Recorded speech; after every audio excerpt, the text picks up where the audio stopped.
Hello, I'm Bernard Hickey from interest.co.nz and welcome to our special weekly Never a Dull Moment report on currencies with Dan Bell from HiFX.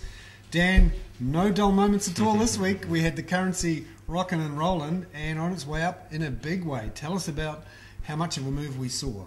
Yeah, absolutely. So it has certainly been another volatile week in financial markets.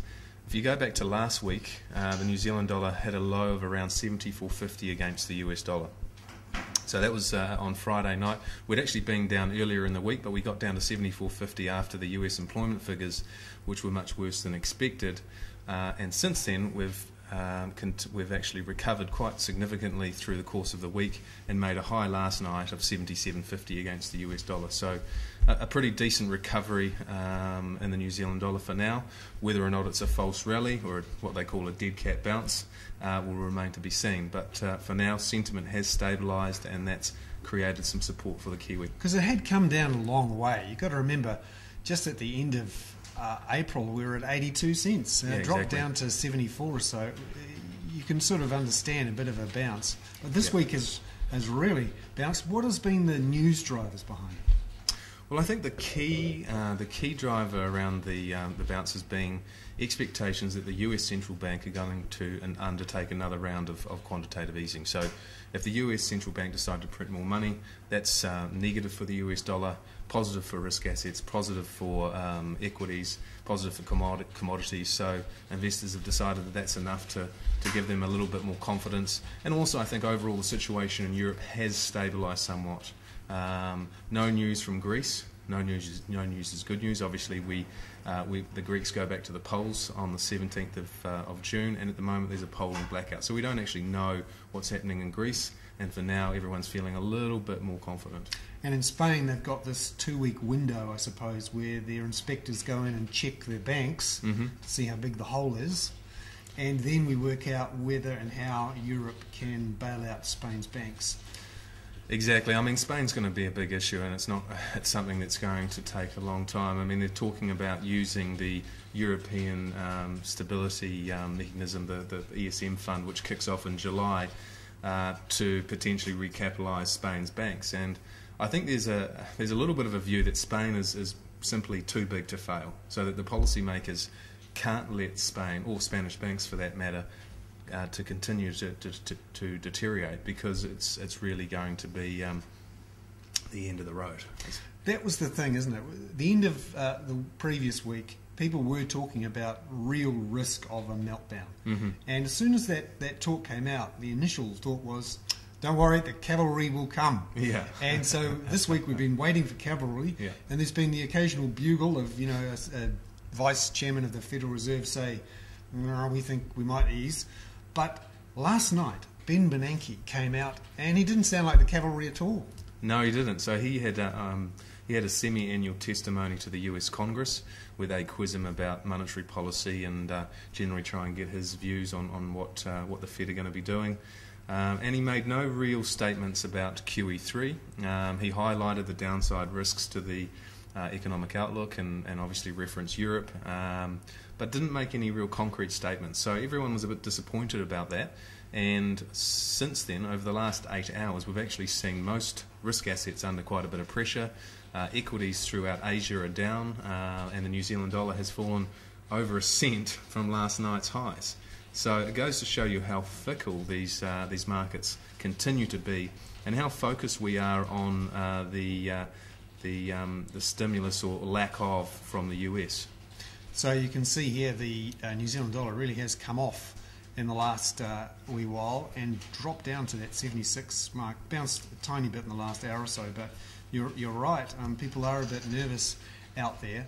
The Chinese easing overnight gave some people some hope, but really people are expecting the US to move. That's the big kahuna. It is, yeah, it is. I mean, China came out last night and cut their official cash rate by 25 basis points. That's the first time China's cut rates since 2008. So a bit of a surprise move. Most people were expecting China to continue the lowering the reserve requirements for their banks, which is another form of monetary stimulus. So to see a rate cut overnight was a bit of a surprise.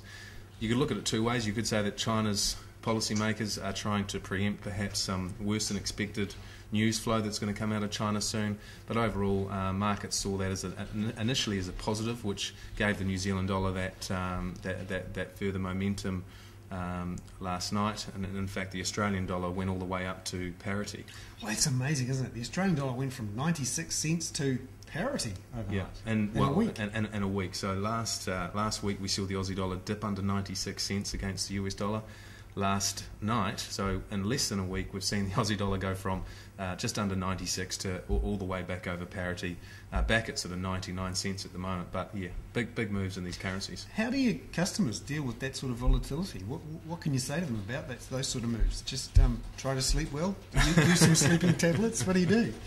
It is extremely challenging for importers and exporters, particularly exporters more so. Obviously they're earning income offshore, so it's more difficult for them to change their pricing overnight. I mean, an importer might be able to change their pricing, they might be able to budget for their exchange rate risk a bit easier, but quite often exporters will have pricing out there in the marketplace for quite a long time. So and that's all bottom line. It's all off their bottom line. So if the currency's moving 5-10% in a month, you're going to have a pretty big impact on your gross margins. The other fascinating piece of information you pointed out is that the risk assets, the ones with the poorer credit ratings, they've all sort of moved outside of the United States, and all the safe haven assets have moved into the States, which could explain the relative strength of the US dollar. Yes, indeed. So we've seen over the last few weeks, particularly last week when everyone thought the world was falling off a cliff, we saw a massive inflow of money back into the US economy, back into the US dollar. So the US dollar was stronger across the board. US government bonds down to those lowest levels since the 1950s. So 10-year yields down at 1.5%. And part of the reason the US dollar strengthens so much during these periods of anxiety is that a lot of investors are looking for safe haven assets, and a safe haven asset in the context of the global economy is anything rated AAA by the major credit rating agencies. Now, since the European debt crisis, the number or the percentage of AAA rated assets in the world has increased significantly in the US, as most of the AAA rated assets outside of the US have decreased. So you've effectively got the pool has started to reduce. Now, in fact, 75% or close to 75% of the world's AAA rated assets are based in the US. So it means the US dollar is a conduit to buy those assets, and naturally the US dollar strengthens when we're seeing this risk aversion and anxiety. Last year, it was the US was closer to 30% of all triple rated assets. So you see what's happening in the world and why the US is still the world's safe haven currency. Safe haven. We've all better hope that Barack Obama and co get it right in the next year or so, because we've got this fiscal cliff approaching. Yeah. And Ben Bernanke warned about it again last night. Because of this budget deal that was done over a year or so ago, there's this clock ticking which says unless they can do a proper long-term deal, the tax cuts, which are due to expire at the end of this year, will actually expire. And the spending cuts that are baked in for defence, and we're talking huge cuts, will also happen. The trigger will happen, and we hit this cliff. That's one of the risks, though, for the United States, isn't it? Yeah, big time. I mean, you go back to last year when the budget ceiling debate was going on, and that was August last year when the US, the Kiwi US dollar was up at 88 cents, all-time, post-float highs. So we're coming back to this debate around the fiscal situation in the US and the fiscal cliff, or the popular term for it. And there's some pretty heavy austerity planned for the US economy next year. So I think that's another reason why the market is expecting the Federal Reserve to step up to the plate and add further stimulus, because at the end of the day, there's as far as the fiscal situation in the US is concerned, there's not a lot of government spending that's expected to come through, and obviously the politicians have to get their act together and decide where the cuts and where the income's going to come from. So plenty of uncertainty on the US front as well. Plenty to watch as we go through the nights ahead. But closer to home, in Australia this week we had a rate cut and some pretty good economic news on the GDP and jobs fronts. Yeah, we did. So the Reserve Bank of Australia cut interest rates by 25 basis points on Tuesday. Some were expecting a 50 basis point rate cut, given the global outlook, the worsening global outlook. They only gave us 25 basis points. On Wednesday, we had GDP figures for the first quarter out of Australia, which came in at plus 1.3% for the quarter. Wow. The market was expecting somewhere closer to 0.6%, so twice as strong as the market was expecting.